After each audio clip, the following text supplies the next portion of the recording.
Well, the craziest thing has just happened today.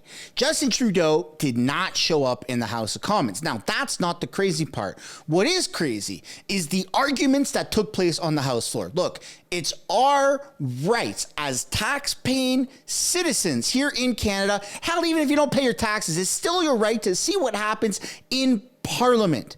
They are supposed to run a feed when things happen. Now, if there's interruptions, anomalies, right, like hecklers in the balcony or something happens, then yes, okay, it makes a sense in certain circumstances to mute microphones and cut the feeds. But what happened today is a clear abuse of power, which resulted in Pierre Poilievre pretty much getting kicked out, ejected from Parliament. Now, unlike the historic moment that happened before the summer session, or before they took a break for summer, the House Speaker, Greg Fergus, the corrupt, ethics violating, mic muting, abusive of power, Greg Fergus, I hope that all makes sense, did in fact tell Pierre Poilievre that he needs to get the hell out of Parliament. He said all this while the mic was muted. He didn't do it the way he was supposed to do. You're not supposed to mute the microphone, and I am this freaking close. I am this close. I am as close as how many Liberal supporters there are in Canada. This much.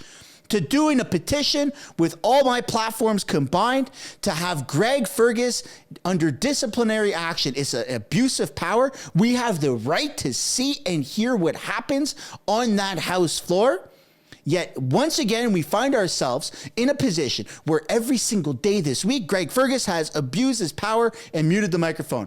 So you had Pierre Poilievre call Justin Trudeau, call Jagmeet Singh phonies. Phonies. He started throwing that around, which does not break parliamentary language. Greg Fergus abuses his power, saying, you can't do that, blah, blah, blah. And then they have this massive eruption on the House floor, which leads Greg Fergus to mute the microphone like he's so good at doing. And then Pierre Poilievre walks out of Parliament after given an ultimatum. Now, it's not as crazy, perhaps, as the historic moment where Pierre Poilievre called him, I think it was the wacko comment, and then the entire Conservative bench left. That was insane. But then, what happens after Pierre Poilievre walks out? Jagmeet Singh gets up to talk, and Jagmeet, perhaps, allegedly, hypothetically, theoretically, might be drunk in Parliament. You hear people say, are you drunk? Now, I didn't catch it on the live stream down on House of Canada, link down below in the description. If you like Question Period, I highly recommend you head over to that channel. Turn post notifications on because I stream it there live every single day that it happens. It's absolutely a hoot. You're going to love it. The community is phenomenal. Now, once I find out that Jagmeet potentially, hypothetically, theoretically, allegedly is drunk, I blow up. Now, I'm going to do my best to censor myself here because what we're going to take a look at is the footage from the live stream. Now, I do get out of control. I try not to swear. But sometimes it just gets so heated and so frustrating. And also the fact that I chug all of this coffee does not probably help. But I am just so frustrated with how corrupt our politicians, how corrupt the system is, and the fact that Greg Fergus is abusing his power as a House Speaker, which is supposed to be an honorable position. Yet somehow he finds himself dishonorable. So sit back, relax, and enjoy this clip. Here we go. Oral questions. Questions. Honorable Leader of the Opposition, soon to be next Prime Minister, Canada, Pierre Poilievre. We all knew that the NDP leader had sold out the people and signed on to a costly coalition with this carbon tax Prime Minister to tax people's food, punish their work, double their housing costs, and unleash crime in their communities. But he claimed that he had torn up the carbon tax coalition so that Winnipeggers would not fire him in a by-election. But as soon as the votes were counted, he betrayed them too and taped back together this carbon tax coalition. How can anyone ever believe what he says again? Yeah, no, that's awesome, man. It's a good one for Pierre. There's a very uncomfortable situation here. The Honourable Leader of the Opposition. The NDP leader was terrified he was going to lose a by-election in Winnipeg, a NDP stronghold. So he put out a Hollywood production where he claimed he had torn up the carbon tax coalition onto which he had signed up, that he was going to stop fighting for his pension and start fighting for the people. But once the votes were counted, betrayed them again. He is a fake, a phony, and a fraud. How can anyone ever believe what this sellout NDP leader says in the future? Wow! And he's gonna mute the mic! Come on, man! Come on! We pay our taxes. We deserve to hear what the hell's going on. He's gonna say it's unparliamentary because you can't say fake and phony, you can't name call. And then he's gonna get up and call him a wacko, I bet you. Pierre's down in the corner, and Andrew Scheer on the bottom right, the Conservative MPs there, they're looking further down the Liberal side possibly, and they're arguing with visible frustration. Colleagues. Come on!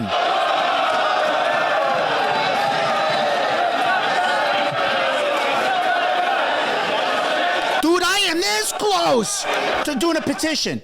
You motherfucker! He did it again! You son of a bitch! Is the video muted? I thought it was paused. No, I thought it was a statue. I thought it lagged out. He's just standing there. This is a video. Look at him. It's running video. Stone face, stone cold Greg Fergus. What the hell is happening? I am sorry to everyone who's using headphones. I'm sorry. You should know not to use headphones when I'm streaming. Frustrating. I don't like to swear. I try to keep it PG. It's politics. It's politics. I never know who's watching. But for crying out loud, man. Are you kidding me? Put some L's down. Put some L's down for Greg Fergus. This is absolutely an abuse of power. I gotta calm down, dude. Holy shit, I'm sorry. I'm sorry for yelling. I'm wearing headphones. How loud am I? Hello? Yeah, I'm pretty loud. Sorry. Okay. Bring it. Testing. Okay. So sorry for yelling, folks. I got these headphones on in my basement. I gotta get out of control. Greg Fergus has constantly abused that microphone mute button.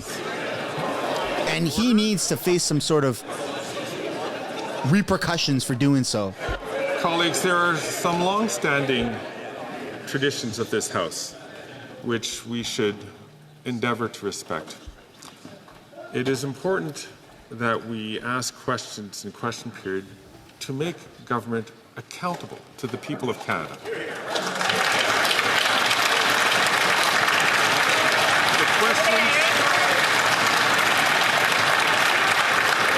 The questions, by their very nature, should be pointed, should be tough, should be specific, and the answers should also be clear.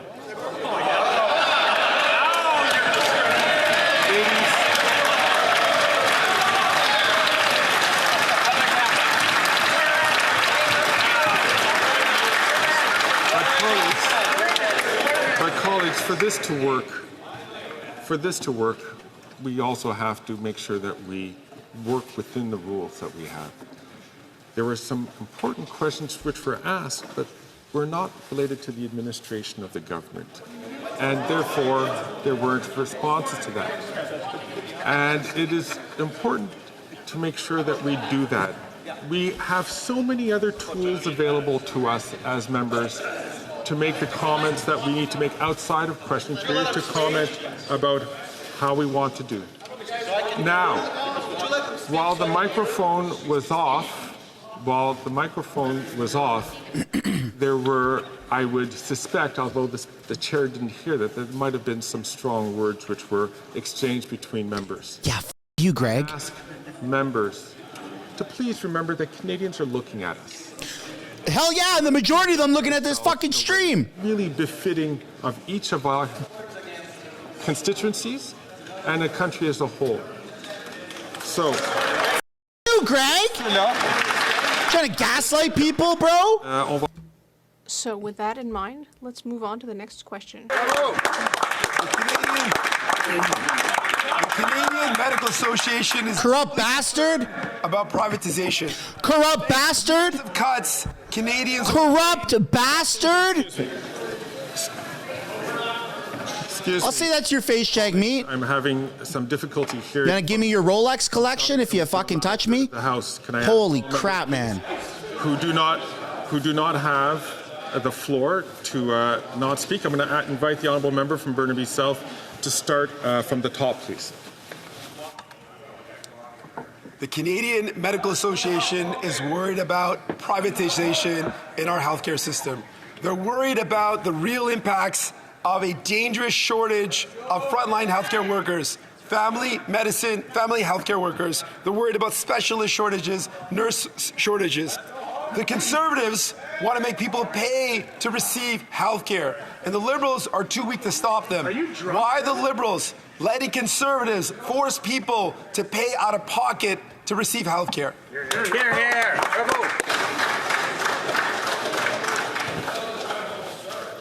Again, I'm just going to ask members, please, not to take the floor unless they are recognized by the Speaker to do so. I know some members would like me to make a more specific intervention. Unfortunately, Nobody wants you to do that. making that intervention, but I will ask members, please, to not speak when they are not recognized. The Honourable Minister of Health. Well, thank you, Mr. Speaker. And working together, we've been able to make incredible progress in our health system. Is someone saying, with every is Jagmeet drunk? territory based on cooperation, $200 billion. And with the NDP, when they were interested in working with us, we were able to do things What? like dental care with Did I miss that? 6,000 people already getting care. We're able to do things like pharmacare. But unfortunately, the NDP has made a choice. They've decided to give in to a bully who's using playbook that comes from a movie like Mean Girls, rather than stand up and fight for our healthcare system and work collaboratively, Mr. Speaker.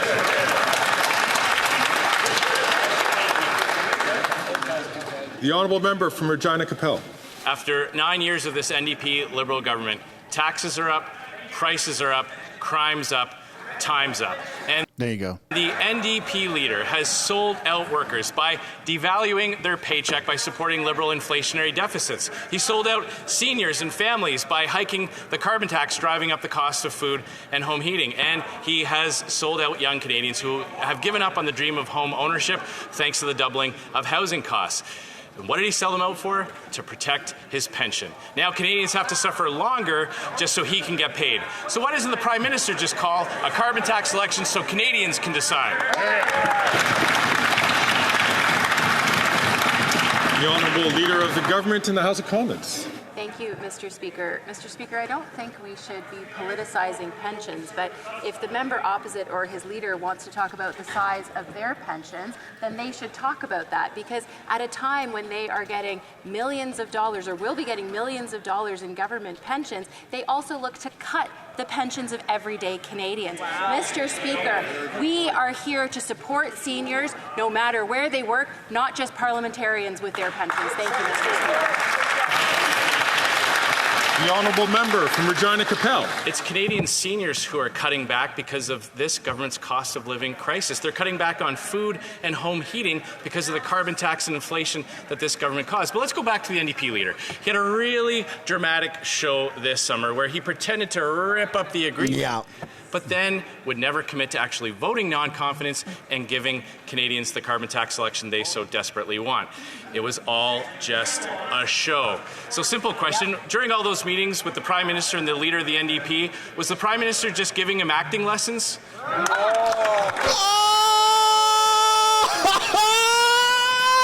Honourable Minister of Labour and for Seniors. Mr. Speaker, it's very interesting to hear my friend from Regina Capel, who was around in those days. In fact, he was sitting right where you're sitting, Mr. Speaker, when Prime Minister Harper went to Davos. Yes, Davos. For a reminder for some of you in the back, that's the World Economic Forum. And he went there to do what? To tell Canadian seniors that their retirement age was moving to 67 from 65. How dare the member from Regina Capel stand in this House and talk to us about pensions, Mr. Speaker?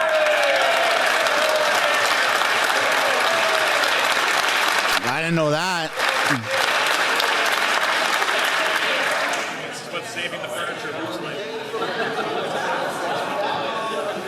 I could have sworn that yesterday was Wednesday. Yeah, man. Remember, Wednesday's supposed to be the day. This is crazy. 9 years of the NDP Liberals. Taxes are up, costs are up, crime is up, and time is up. And the Liberals and the NDP believe in quadrupling the carbon taxes to 61 cents a litre. And this is at a time when 2 million Canadians a month are going to food banks. Seniors are turning down their heat, and people are living in RVs in truck stops. Canadians cannot afford this costly coalition. When will the Canadians have a carbon tax election so they can decide between the costly NDP Liberal coalition and common sense Conservatives? Yeah. the Honourable Minister for Natural Resources and Energy. Thank you, Mr. Speaker. It would be nice in this House if people actually used facts. At the end of the day, a price on pollution is actually an affordability mechanism. To get rid of the carbon rebate will actually be making people who live on modest incomes poorer. At the same time, it will be imperiling the future of our children, abandoning them to a future where we have runaway climate change. It is so ridiculous after 300 economists... Our taxes haven't solved any forest fires or floods. ...refuses to talk to any one of them that they can get up and make up these fairy tales. How many years until we have no more forest fires and floods? Country. It's not a fairy tale that people can't afford to feed themselves in Canada, Mr. Speaker. Yeah, man. NDP leader cost of living 24 times for the carbon tax, and the NDP talk a big talk, but they cannot be trusted to do what's best for Canadian families. The NDP Liberals tax your food, punish your work, take your money, double your housing costs, and unleash crime and drugs in your communities. Common sense Conservatives will axe the tax, build the homes, fix the budget, and stop the crime. Time is up. When will we have a carbon tax election so Canadians can choose their future? The Honourable Minister of the Environment and for Climate Change. Thank you, Mr. Speaker. Setting aside the fact that both the Parliamentary Budget Officer and 300 economists have said that 8 out of 10 Canadians get more money than they pay to carbon pricing, we have a report today that from the independent organization, the Climate Institute, which shows that emissions are down again in Canada, Mr. Oh, come on, Harry, pot smoker. Go climb the CN Tower, buddy. The report also shows that without our plan, emissions would be 41% higher. That's the non-plan from the Conservative Party of Canada. That's the equivalent in terms of pollution of adding 60 million vehicles on our road, Mr. Speaker. That's what we're talking about here. Hear, hear. The Honourable Member from Kenora. After 9 years of this NDP Liberal government, taxes are up, costs are up, crime is up, and now, Mr. Speaker, their time is up. They have ballooned costs and driven up taxes to the point that people are struggling to feed, heat, and house themselves. And it's why Canadians deserve a carbon tax election. Well, they will be able to choose between our common sense plan to axe the tax or the NDP Liberal plan to quadruple the tax. So, Mr. Speaker, why are the NDP continuing to sell out Canadians and support this Liberal government? Yeah. The Honourable Minister for Families and Social Development. Thank you, Mr. Speaker. I appreciate the opportunity that the Conservatives have given me to speak about what's up. Do you know what's up, Mr. Speaker? The number of crime, taxes, available, unaffordability across this country, people unaliving themselves. Speaker, women's how much time you got? Participation in the workforce is at an all-time high.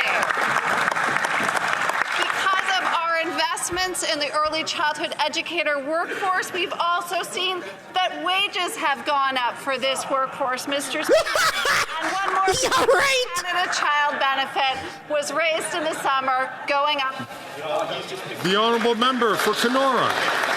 Mr. Speaker, that is cold comfort to the people struggling to fill their gas tanks, put food on the table, and afford simple, basic necessities. But we know the NDP will only pretend to stand up for Canadians if they can be assured that they have the backing of the bloc to keep this tired and corrupt government in power. 24 times, in fact, the NDP voted in favour of the carbon tax while Canadians are struggling just to get by. So once again, this is why we need a carbon tax election, so that Canadians can choose between our plan or the NDP Liberal plan. Why are they so afraid to give Canadians a choice at the ballot box? There you go, man! W's, let's go! Some voices are more distinct than us. We know Drunk Jagmeet's watching.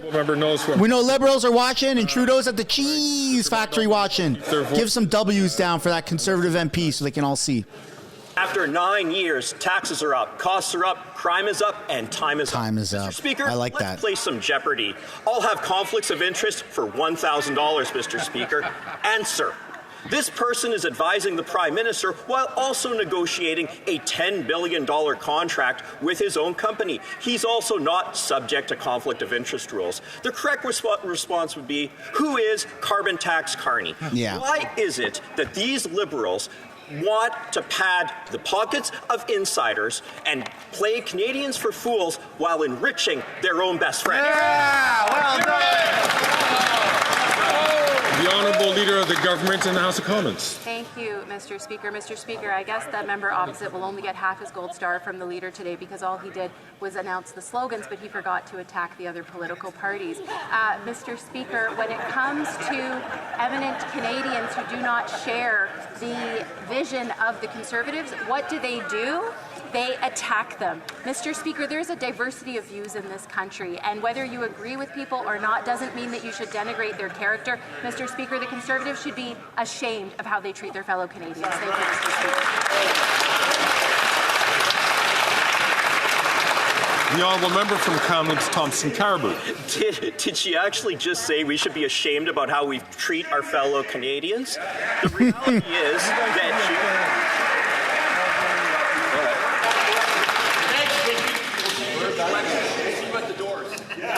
Colleagues. I'll see you at the doors. They're trying to pick fights. They want to fight outside of Parliament. What the fuck is going on today? It's very, very important. The best way to keep personal tax out of this is to, frankly, not take the floor when you're not recognized by the Speaker. And then that way, we don't have unfortunate comments. And I'm certain that outside of this place, when you're downstairs in the room somewhere or talking to each other as real people, you would regret. Honourable member from Holy crap, man. Thank you, Mr. Speaker.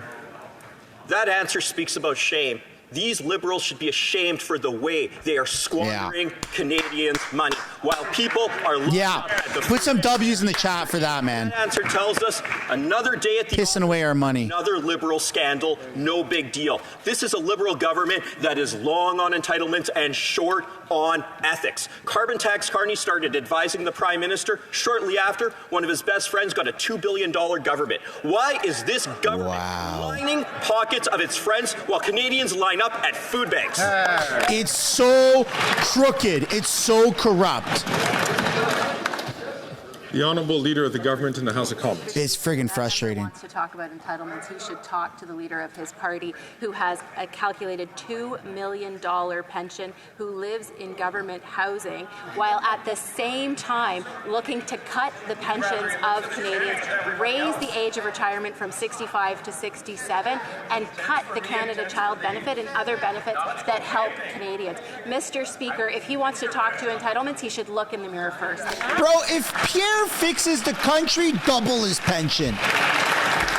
You do good, you get rewarded. You do bad, after 9 years you don't get rewarded. Taxes are up, costs are up, crime's up, and time's up, but this fake feminist Prime Minister is still up to his old tricks. Like so many women before, he shoved aside his female finance minister for his rich conflict of interest carbon tax Carney to take over.